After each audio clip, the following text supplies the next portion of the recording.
میں 7ویں سالانہ marathon race کا انعقاد کیا گیا، جس میں ملک بھر سے 400 سے زائد کھلاڑیوں نے شرکت کی۔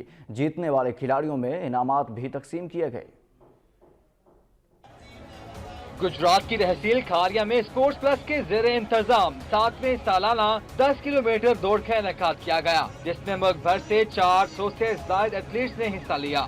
میراتھن میں حصہ لینے والوں کے لیے عمر کی کوئی قید نہیں تھی۔ ریس کو 3 بنیادی حصوں میں تقسیم کیا گیا تھا، جو کہ 10 کلومیٹر پیدل، 10 کلومیٹر ریلے اور بچوں کے لیے 2 کلومیٹر کی ریس رکھی گئی تھی۔ 10 کلومیٹر پروفیشنل میں ایتھلیٹکس فیڈریشن کی جانب سے بھی 30 کے قریب کھلاڑیوں نے حصہ لیا۔ دیہات کی سطح پر منعقد کی جانے والی یہ اپنی نوعیت کی واحد میراتھن دوڑ تھی۔ اس موقع پر منتظمین کا کہنا تھا کہ 7 سال سے ایونٹ کامیابی سے منعقد کیا جا رہا ہے۔ پاکستان میں نوجوانوں کے لیے میدانوں کی کمی ہے، جس کی وجہ سے نوجوان برائیوں کی جانب راغب ہو رہے ہیں۔ ایونٹ کا بنیادی مقصد نوجوانوں کو صحت مندانہ سرگرمیوں کی طرف لانا ہے۔